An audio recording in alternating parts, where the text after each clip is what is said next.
Episode number 21, Ironman Texas 70.3 with Rachel Olson. Welcome to the pursuit of the perfect race. I'm Coach Terry Wilson, and with each episode, I bring stories of athletes to you that share their experiences at races in order for you to learn how to have your perfect race. We will hear stories from athletes of all ages, abilities, and races of all distances. So regardless of where you fit in, there's something in it for you. Thanks for spending some time with me today. Now let the pursuit begin.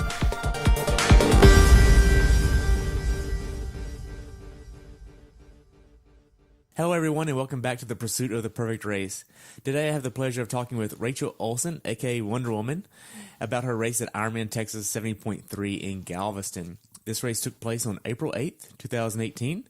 The temperature on race day was in the 40s and rose into the 50s with the water temperature at 69 degrees. Rachel is being coached by Siri Lindley. This will be her second year racing with Team-sirius Tri Club. Rachel has been doing triathlons for 5 years, and this is her first year as a professional triathlete. I look forward to hearing about your race down in Galveston. Welcome to the show. Thank you for having me. Awesome. So what made you want to do this race? It's kind of like a hometown race for me. It's I grew up in Houston, so not too far from Houston, where I live now in Tyler, Texas. It's really not that far of a drive from here to there. So it was a natural fit. I've done this race a couple of times before, so I wanted to do it again as a pro, of course. Nice. So how was your training going into this race? It was been pretty intense. I had been working with Siri for a year, but this year, was kind of the time to step it up, taking the next step. So it was very difficult, but it kind of opened my eyes to what I was really capable of. Lots of longer running miles, lots of biking miles that, I hadn't really put in a lot before. But overall, just really awesome. I was kind of surprised at how much I enjoyed, and how much I keep enjoying all the training that I'm putting in. Nice. Now, did you miss any training going into this race? I had been, had a couple sicknesses here and there, but nothing more than, a couple missed days. I was actually pretty happy with how solid it had been. So I really hadn't been that sick. Like I said, a couple of colds here and there, but nothing that really derailed my training, for more than a day or two. So it was super solid, the whole way leading up to the race. Okay. Now, did you get injured in training at all? Nope, no injuries. Thankfully, I've always been pretty solid. My shoulder is the only thing that's a little iffy on me. I've had a couple shoulder surgeries. So there's times when it can be a little irritated, but injury-wise, nothing there. Nice. Now, I know you use Coach Siri. So how is that? She always uses RP, right? Yes, she does. And I absolutely love it. I had, previously the year before I'd worked with a coach that was, and he's a great friend of mine. But he's very much, spot on, power numbers, hit this number, hit that number. And I think just for me personally, I kind of got burnt out on it. It just really wasn't for me. So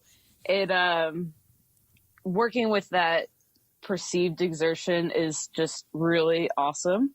I really love it. It kind of gives me a free range of, how I'm feeling, but I also feel like I can just push myself without having to stare at something the whole time. Nice. Do you have a background in any of the three sports before you got into triathlon?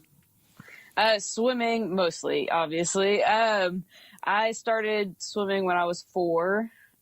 Started year-round club swimming when I was 10. I ran cross country, played volleyball, did kind of all that, but swimming was my main thing. Swam competitively in college, and started running cross country again in college. So those are my two bigger backgrounds. Wow. So what was your jam in the swim? The 200 fly was actually my all-time favorite, and the 200 IM was my second favorite. Wow. So going into this race, what was your longest swim set?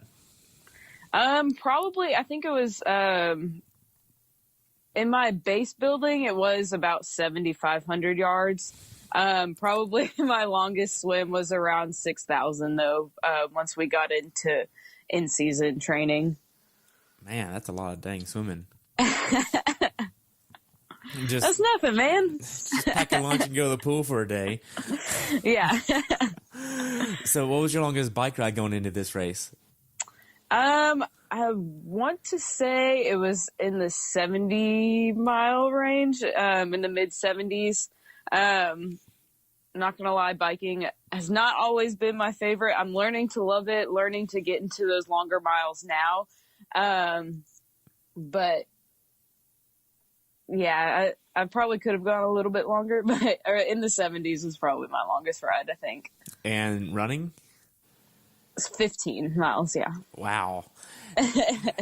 And I saw you do a lot of bricks. I mean, I saw you do some swim to bike and some bike to runs as well. How many of those did you do? It's hard to say. We don't do as many swim to bike, so that was only a couple of those. The bike to runs, it just depends. Because we do, some quick stuff. Usually do a lot of, pre-race build up with more brick work thrown in, a couple times a week, more frequently rather than the normal training. Okay. Now, what kind of strength training were you doing? I've been using an Erin Carson plan. She works with Siri. And I do usually 2 times a week of actual in the gym training, with doing my strength and lifting stuff. Do a little bit of mobility and core work there as well. And then I'll do a couple extra side days where I do more core work, and just kind of general strength exercises for like my shoulders and stuff. Okay. So now then, if you think of the most hours in 1 week you were training for this race, what would that look like? It was about 21 hours was my longest training week. And you also work full time? Yeah, 35 hours a week, most weeks for actual working. So adds up to quite a few hours in the week at the end of the day. Yeah, and so how do you manage the life, work, and training balance? Probably very hectically, honestly. I'm most often running from one place to the other very quickly. I do a lot of, wake up early. Anytime I go to the gym, it's usually waking up at 4:15 in the morning. Go and meet my girlfriends at the gym at about 5:15.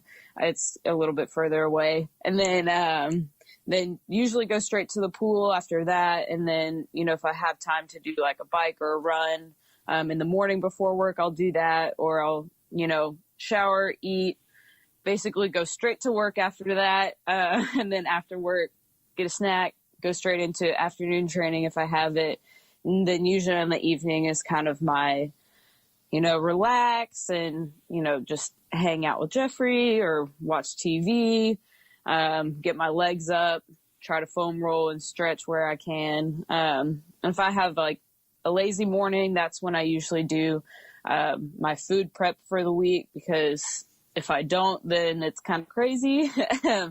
But it's definitely been a learning experience with all the added training hours, plus, trying to work the 35 hours a week right now. So it's an up and down. Yeah.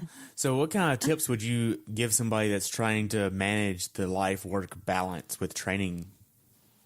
Definitely have a plan. With Siri, of course, we have a training plan already set out for the week.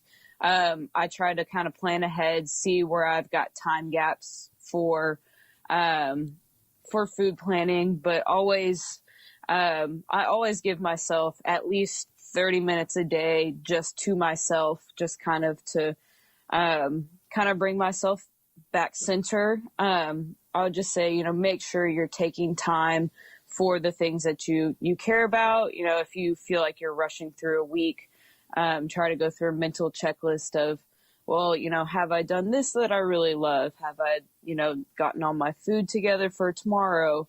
I like to set out, my swim stuff and the night before. So getting things ready when you can, before a session, if you've got an early morning session, trying to get stuff set up the night before, things like that, just little things that help you get ready for the next day. Okay. So now then, going back to the race, what kind of nutrition did you use for the race? I actually just started working with a company called F2C Nutrition. Got introduced to them from my apparel guy, which, I'm sure we'll talk about.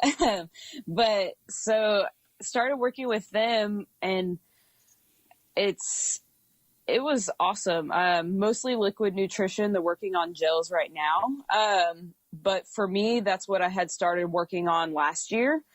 Mostly liquid nutrition, especially on the bike. But that's what I used for race day and leading up to the race, what I'm practicing daily, and also my proteins for post workouts, and also just kind of some supplemental stuff as well. Nice. Now, what was your mindset going into this race? Not gonna lie, a couple of times during the week of the race, I kind of lost my mind a few times. I think I was more excited though.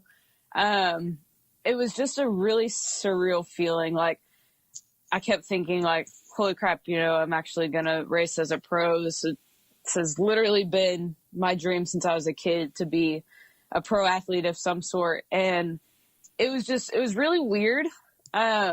It didn't feel real. I was super excited. I know I was going to race. I had done this race before, but it was, I was kind of all over the place emotion wise, but overall just generally just ecstatic, going into this race. Just super excited. Nice. So you live in Tyler and the race was in Galveston. How far of a drive was that for you? Well, I actually stay with my parents on Thursday night before I go down into Galveston. So it's only about a 3.5-hour drive into Houston from here. And then it's about another hour and a half, depending on traffic from there. So really not bad, especially considering the longer drives that I did last year. Right. All the way to Buffalo Springs, right? And to Boulder a couple times, drove there, and Tennessee and Florida, drove to everything last year. Oh my gosh. So whenever you got down to Galveston on Friday?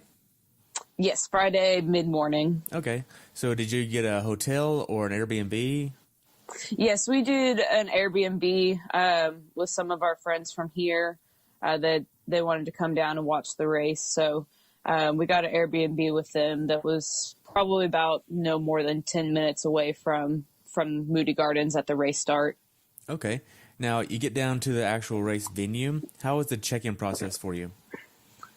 That was super weird as well, because as a pro, you get, your fancy own table, and, sure, I was used to like the Ironman, like all world athlete check-in, but for this, I was like, where do I go? Like, I know I go over here, but it was super easy. It makes it a lot easier because obviously we don't have as many athletes. I got there early, so I was basically the only one checking in.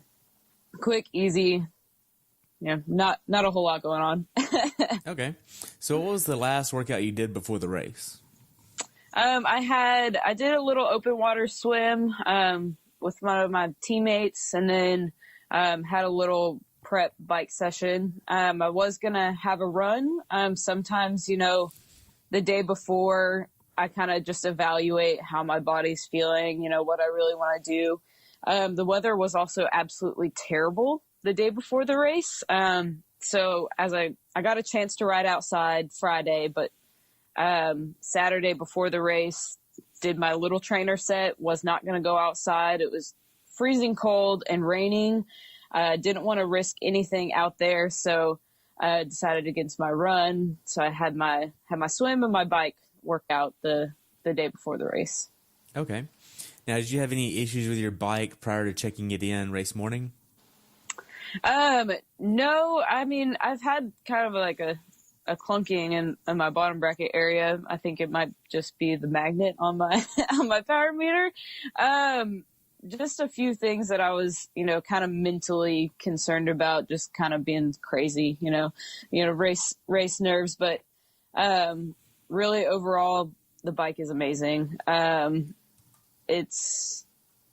had no problems with it whatsoever. So it was pretty good, actually. Okay. Pretty great. Nice. So what kind of power meter do you have? I'm actually using the Verve Info Crank. Got it, I think, a couple years ago. The reason why I use them, they actually sent us one to test as a short crank. And it's a 155. Obviously, I'm 5'2", so shorter crank length works really well for me. But it's got, dual-sided, full crank power meter. Wow. The day before the race, do you have a certain meal plan that you like to follow to prep you for the race?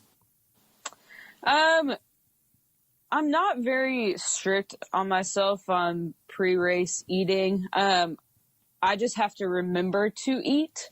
That is my biggest problem. Of course, running around, and especially for us, we have the pro briefing that you have to be at. I met with, a couple sponsors that morning that were, from the area. So it's mostly just reminding myself to eat, making sure that I was getting food in.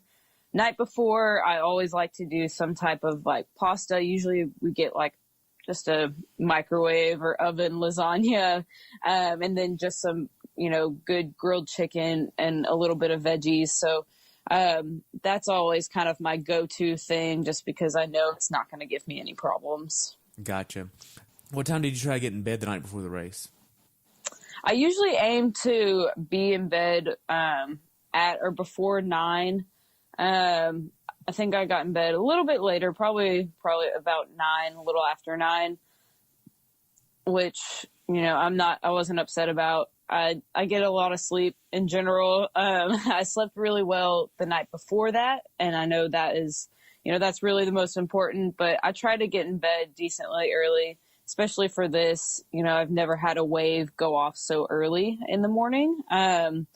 And I knew I had to wake up super early, so I wanted to get, all my night before rituals done and be in bed by 9.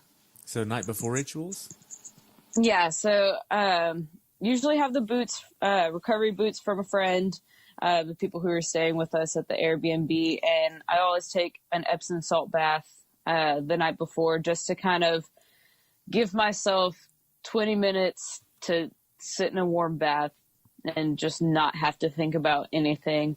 Relax, take that time to myself before, that general race day stress. And it helps me fall asleep faster. Nice. So are you using Normatec boots? I'm actually using Air Relax boots right now. I'd love to have a pair of Normatec boots, # shout out. But on my amateur pro athlete budget, I'm just using some of those Air Relaxes from a friend. Okay. So the day of the race, what time did you wake up? Just before 4 o'clock in the morning, because I wanted to try to get my food in as early as possible just to let it settle. Race morning, of course, always have difficulty eating. So I was like, I got to get up and be moving at 4 o'clock to get that food in my stomach. Nice. Now then, at what point did you check the weather? I was checking it pretty constantly. I knew it was going to be bad. I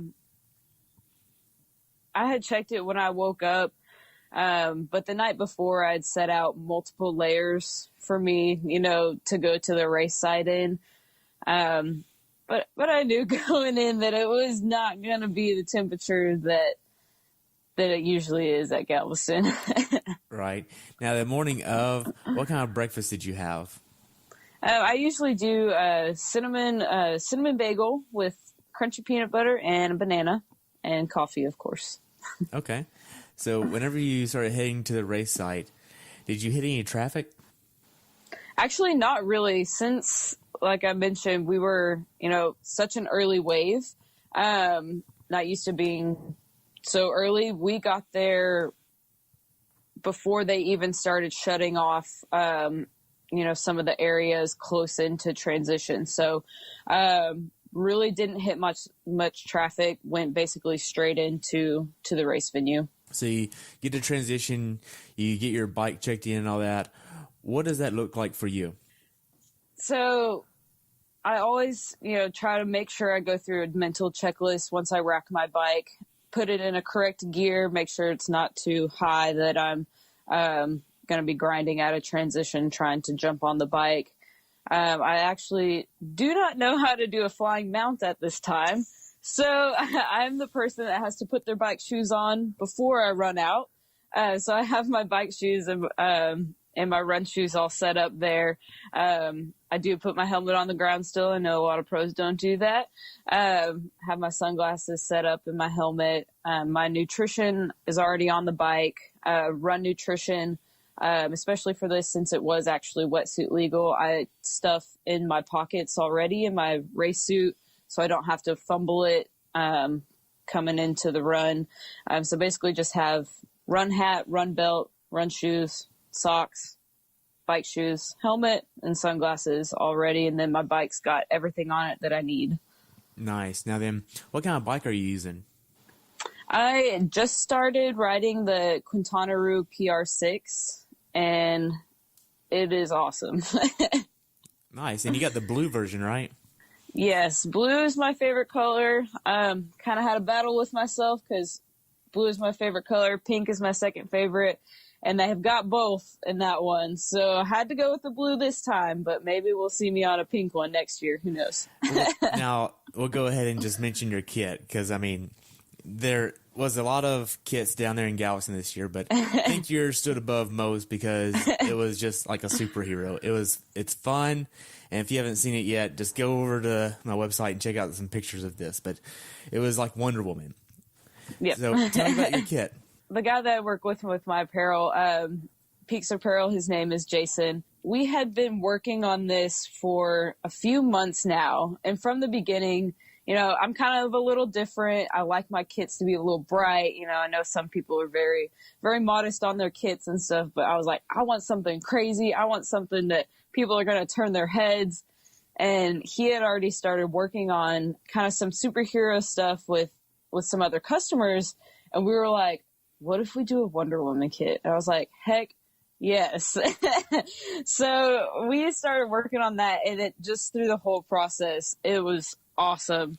It really made me feel like a superhero that day. Just the response that it got from the crowd, even especially the kids who were there spectating, parents and everything. That was a really cool feeling. It made the day so much better. Nice. And it matches the bike. Yes, it does. That was the most important. We thought about going with kind of those deeper colors, kind of the more serious route. And I was like, no, we've got to go full comic book bright. Now then, kind of go back to the actual race here. So you get everything checked in with transition. You get ready to head over to the swim start. I believe you meet up with Rennie at this time. Yeah, we were talking in transition before getting everything finalized. So, and she's one of my teammates, still one of those things that's hard to grasp. Because, that was one of my idols, still is. Before I even started triathlon. Oh, just don't get you and her mixed up, right? Yeah, right. Awesome. So you head over to the swim start. You get ready to get in the water. Are you using a sleeved wetsuit or a full sleeve? Full sleeve all the time. If it's going to be wetsuit legal, definitely with the sleeves. Gets more of an advantage if you've got the proper fit. Sleeved is always the way to go. Okay. So now, did you use any type of lube to kind of protect your neck or underarms? Yes. Tri-slide all the way. It's a lifesaver. Never have chafing anywhere on my body. Also makes it super easy to get the wetsuit on and off. But it's awesome because you get silky feel, no chafing, and no residue crap buildup. So it's really nice. Makes it a lot easier. Nice. Now then, so you get to the swim start. Do you have a certain nutrition plan or a certain last-minute nutrition that you get in right before the race? Yes, usually as I'm putting, wetsuit or skin suit on, I take one of the high caffeine coffee gels, and that's my last, pre-race nutrition that I take in, and then of course some water, just to help get it down. Okay. Now your send-off time was 7:04, right? Yes, it got pushed back, I think 5 minutes. I'm not sure what was going on, but that was good for me because I actually was running a little late. Lesson learned. But so, yeah, we got pushed back about 5 minutes for the race start, which turned out well for me. Okay, so how was your anxiety level at this time? Decently high. Trying to get my wetsuit on was pretty high. But once I got down to the dock and dove in, since I grew up swimming, once I was in the water, surprisingly, I was super calm. I felt like I was right where I needed to be. And I was just generally ready to get started. I was done with the pre-race stuff, ready to get going. Nice. So how cold was it during that little bit of time right there? I wasn't really thinking about, the weather, honestly, that much. I had been bundled up that whole time, and then immediately going from bundled up to being in the wetsuit, and also sitting in the car with the heated seat on. But the water temperature, with the wetsuit on felt amazing. So really wasn't thinking that much about the temperature, especially the outside temperature. I knew it was going to be cold. But at that point, it was still good. Okay. So you get in the water, everything's ready to go. Walk me through the swim for you. So I knew I needed to be at the front of the swim, especially because I know, comparing my times to even, the pro swim times, I knew I would be up at the front, first to third out of the water.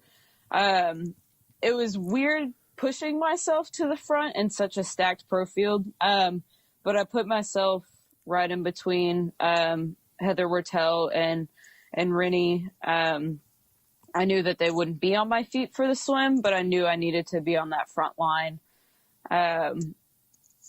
Just kind of getting ready, felt exactly where I needed to be. When the cannon went off, I just took off, got away from as many people as possible. Lawrence, she actually beat me in the amateur overall last year. I knew she was a stacked swimmer. She actually went off ahead, jumped onto Haley Chura's feet, incredibly fast swimmer as well. Jumped onto her feet and then just kind of settled in, lost her for a little bit into that first buoy, and kind of threw that long straightaway on the swim here. But I knew I was making ground towards the end of that last big stretch. Really the whole swim actually felt pretty awesome. I felt really solid, really smooth. For me, it was a huge difference compared to swimming through a ton of people versus swimming by myself in open water. A lot smoother than trying to fight people, a lot smoother than trying to pick my head up and try to see which line can I take because I got to swim through, 1,000 people. So it was really awesome to be able to just swim my own race. But like I said, so I kind of had lost Haley. And the last turn buoy, I noticed I was catching up. She took a slightly different line in the last, 300 to 400 meters coming in. I went a little wider and picked up the gas a little bit and ended up passing her just barely before coming into the swim finish to put me second out of the water for the day. And that was a pretty cool feeling. I knew I was capable of it, but just the fact of actually doing it made the start to the day all that much better. Nice. So the swim out, how was that for you? I was just ready to get out of the water. I was stoked, honestly. Was there a lot of chop in the water? There's always a little bit of like just kind of that washing machine effect towards the end of the Galveston swim in particular. But since I didn't have to deal with the waves before me, like I usually would have to, it wasn't too bad. I knew we were fighting it a little bit, but really it felt pretty smooth, coming into that last little bit. Okay. Now, did you use the wetsuit strippers here?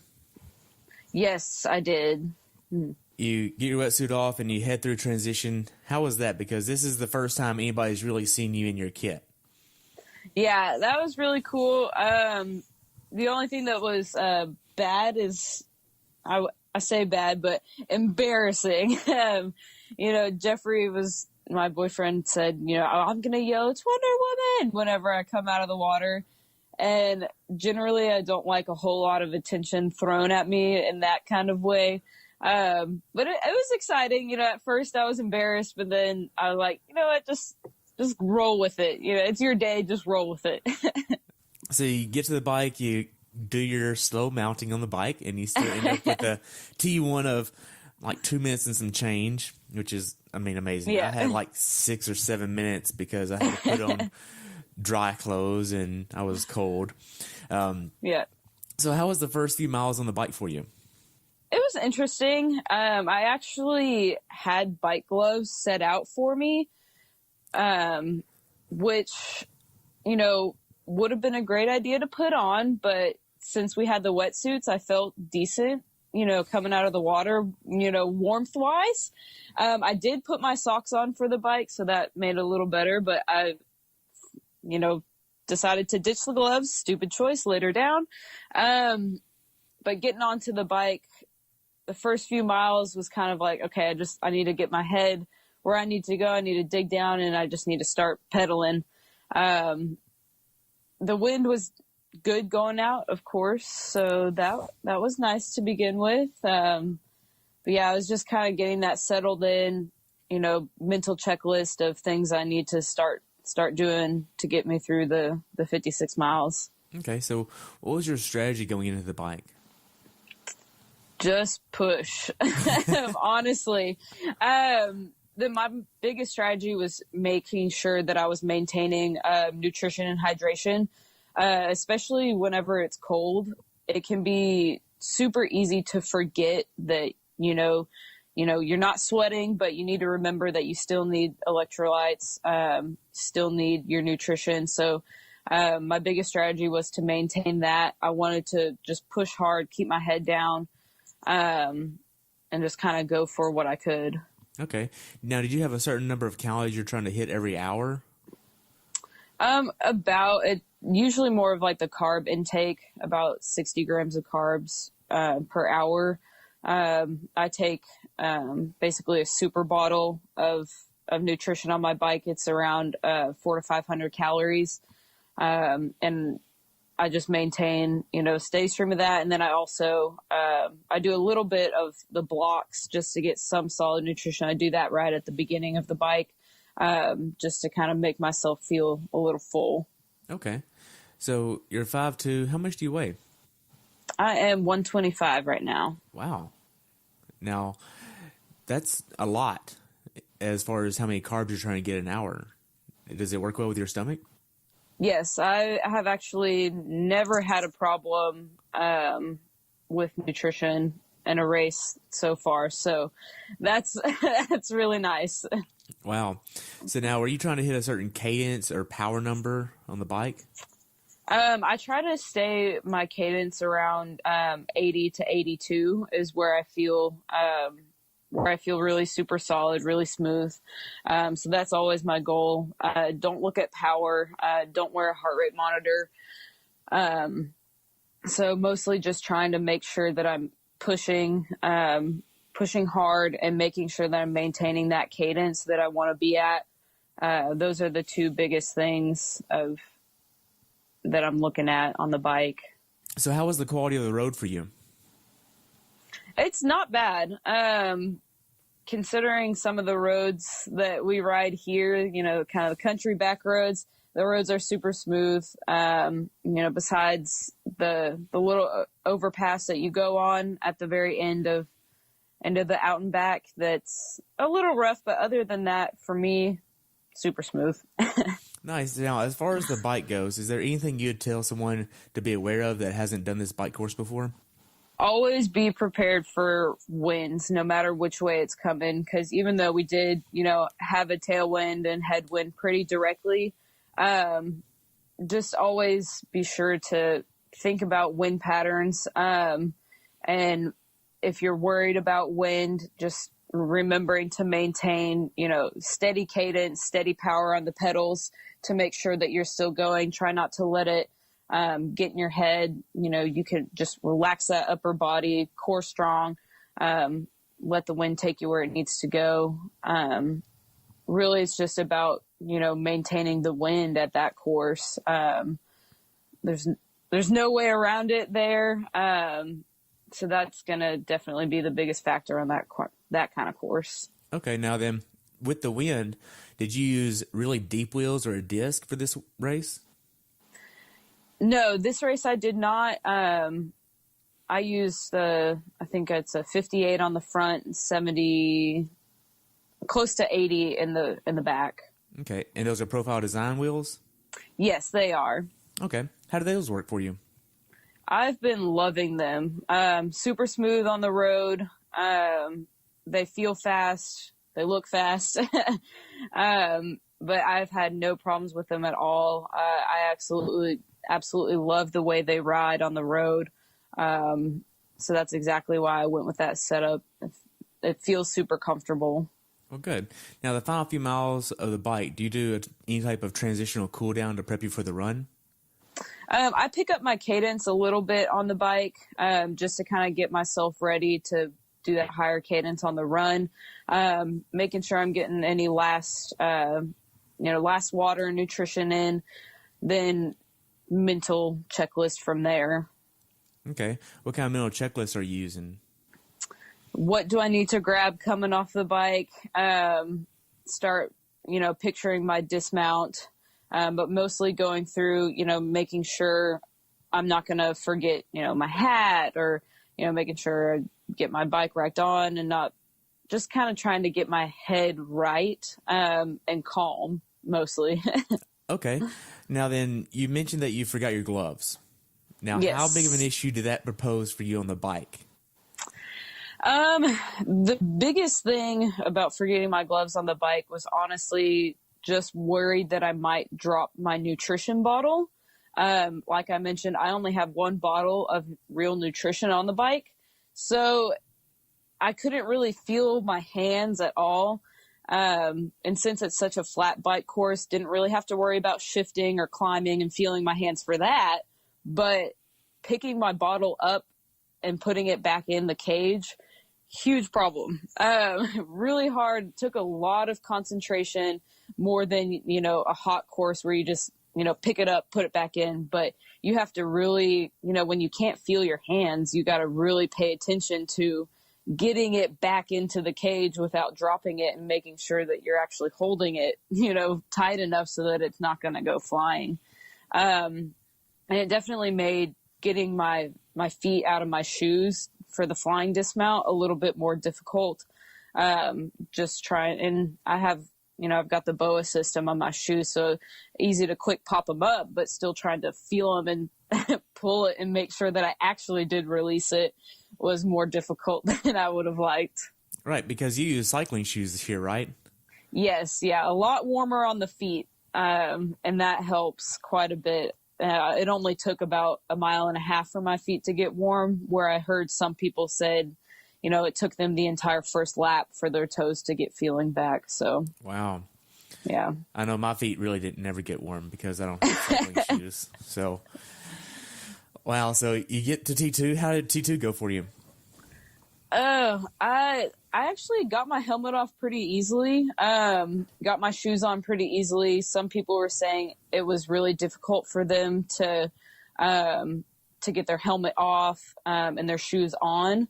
but I didn't have too many problems with that. The biggest problem I had was, one, getting my watch on. I don't use my watch until the run.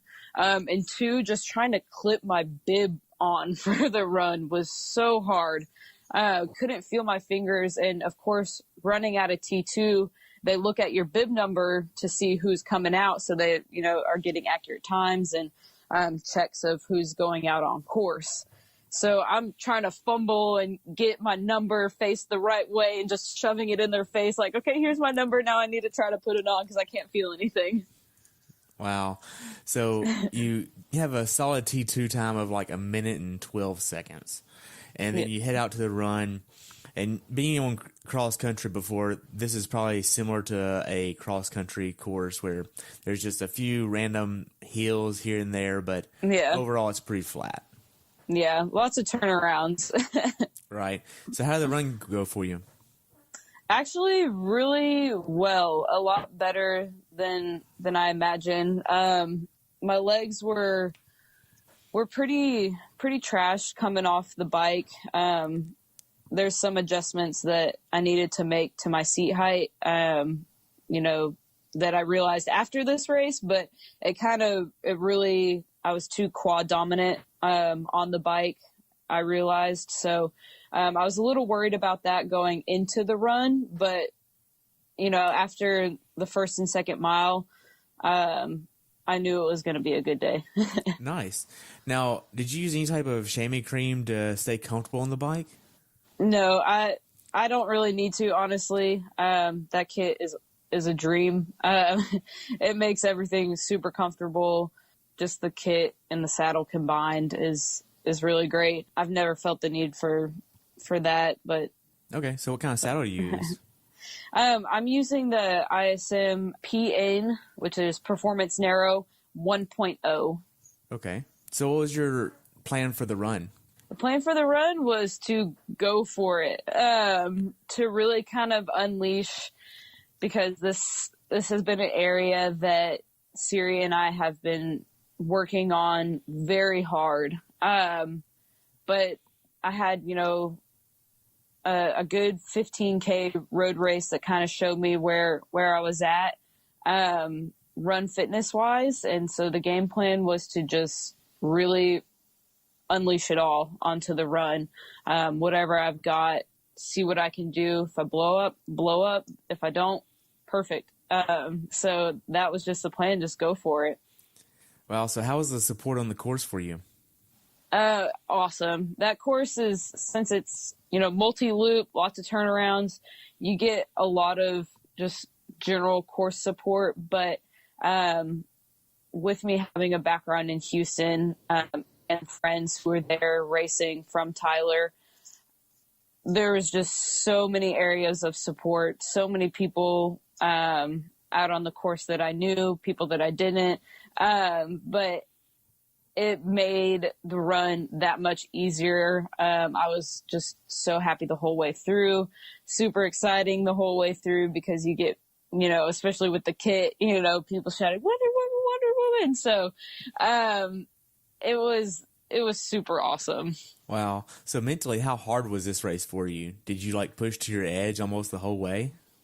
I feel like I could have gone harder on the bike. I think with the changes that we're making to my bike setup, that's going to make a huge difference. But on the run, I knew I put pretty much everything out there, because the last 2 miles were really hard. I had put a lot of my body into that run. So the last 2 miles were pretty difficult. So how close were you to blowing up then? Probably about a mile away from blowing up, I would say. But really, I probably could have put more gas into it. Looking back, in the moment, it felt like I was going all out. Of course, you always think back and say, oh, I could have put in more, but who knows if I really could have in the moment with how bad that last mile felt. So, but I was able to still hold a pretty solid pace. Nice. So the last 800 yards of the race before the finish, how was that for you? Oh, that's of course when everything else goes away. I mean, I tried to sprint, but I don't think it was quite there. But you kind of get like I'm right here, vibes. And so that was really nice just to be finishing. I really wasn't sure where I was placed. Kind of wanted a top 10, finished right out of the top 10. If I had another mile, would have had it. But I was just finishing where I finished and making up a couple places in the run. I was just really excited with the overall performance. Nice. So after you crossed the finish line, what'd you do next? Tried not to fall over. My legs were totally trashed. But my mom and dad were there. Jeffrey was there. And Jason was there, the guy who does my apparel. So, just hugged them, stood with them for a little bit. It was just awesome to have them there at the finish line in that moment. First pro race under my belt. So, it felt really good. Nice. So what was your recovery process like? Try to move around. Trying to walk around. The biggest thing for this, since it was so cold, was get me back to the car as soon as possible, get me changed into warm, dry clothes because my kit was soaked. So that was the biggest thing, is get warm clothes on, get dry socks on, get dry shoes on. And then from there, just trying to move around. I would have liked to maybe run a little bit down, but my core temperature was pretty low. My lips were pretty blue for about an hour. So I sat in the car, heated seat on. I had my F2C protein shake ready for me. Just sat in the car with the heated seat on. I had leggings on. I had sweatpants on over that, 2 shirts, a jacket, a blanket, just trying to get that core temperature where it needed to be. Wow. So looking back on it, how well prepared for this race do you think you were? I honestly felt like Siri, just in general, prepared me, to the fullest that I could do. Like I said, going into the race, I really didn't feel that nervous, actually, because I knew that the preparations I had done were going to put me where I needed to be. So, condition-wise, should have probably worn those gloves. Probably could have prepared a little bit better. But overall, I think the preparations were just spot on. Wow. So now, what's something that you learned from this race that you'd like to pass on to someone that hasn't done this race before? Enjoy the course, enjoy the moment. I honestly think that is one of the biggest things, is just to take it in, because if you're not, then you can really have a bad day, and you can let the conditions get to you all you want. On the bike, on the huge headwind coming home, I honestly was not very happy mentally, not in a very good place mentally, and I could have easily let that get to me on this course. It's easy to let wind conditions like that just kind of put you in a bad mood, and it's not where I want to be right now. But I think just having that overall mindset of just take in what the people around you, the excitement around you, because that is really what's going to drive every step, every pedal push. I think for age groupers on a course like that, also on the bike, just bike safety, riding to the right, passing on the left, because I saw a lot of chaos when I was coming back in. So safety wise, I would say, following those rules, of course, but like I said, just generally taking in the excitement, celebrating the day, because that's really the biggest thing that you can do for yourself to have a successful day. Nice. So how can athletes follow you? I have an open Instagram, but everything is basically the same. Race Olson, it's RACEOLSON. So that's going to be my Instagram name. That's going to be my Twitter name. And then also my blog. Hopefully my race report will be up this evening. But my blog is just that raceolson.blogspot.com. And you can find that on my Instagram. Those are probably the best ways to follow. I will be starting finally an open business Facebook page. I was kind of in denial about it. But now that, I've got that first pro race under my belt, I feel like I'm here where I belong. So I'll be starting that up as well. And I'll share that on all those pages. Nice. Well, let me know when you get that going and I'll put it on here as well. Yeah, now, absolutely. We've covered a lot. Do you have anything else you'd like to add about your race? Really overall, it was awesome. It made me excited for what's to come. So I think that was my biggest takeaway, was remembering how much I love to race and, it reminding me that I do belong in this field. Wow. So what's next for you? My next race is 2 weeks from Saturday. So the St. George 70.3, it is the North American 70.3 Pro Championship. So an even bigger stacked field. So for me, experience, learning from the big girls, learning how to race with the big girls. But that will be my next one. Nice. What else is on your schedule for this year? I'm going to be doing the state time trial here in Texas after that. I'm going to be doing Coeur d'Alene. Also going to be doing 70.3 Boulder again, because I'm going to take some time in Boulder to train with Siri. And then I'll be doing the Waco 70.3 in October, and then also probably looking at Racine 70.3. So I only have one other question for you, and it's the obvious question. So what's your definition of a perfect race? My definition of a perfect race would just be staying in the moment, putting everything you have out there for every single discipline, not holding anything back, because you never know how well you're going to do until you put it all out there. But I think just having a day where you are enjoying the moment every single step of the way, celebrating yourself every step of the way, and being positive the whole way through, that is definitely a perfect race. For me right now, the perfect race is just enjoying it and seeing how far I can push the limits of my body. That's really my biggest, success for me right now.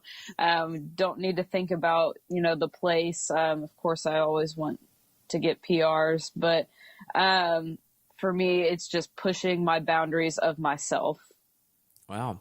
So is this a PR race for you?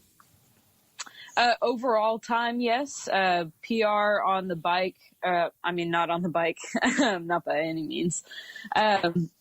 So this was a PR for me for my overall time by about 3 to 4 minutes. Wow. And then a PR of my half marathon time outright by about 4 minutes. Wow, good job. Thank you. Oh, well, that's all I have today. I really appreciate you coming on and talking about your race and sharing a lot of information and knowledge with me. And I look forward to following you in the future at Augusta, Coeur d'Alene, and St. George, and Boulder 70.3 as well. All right. Thank you so much for having me. I appreciate it. Awesome. Well, have a good day, and I'll talk to you soon, okay? Thank you. You too. All right. Bye. Thanks for tuning in today. I hope you were able to learn something from today's episode. If you enjoyed the show, please take a minute to leave a review on iTunes or share it with a friend. Be sure to subscribe so you never miss an episode. If you'd like to see pictures from this athlete's race, learn more about who I am, what I'm doing, or be on the show yourself to share your story, check out my website at CoachTerryWilson.com. Until next time, continue the pursuit.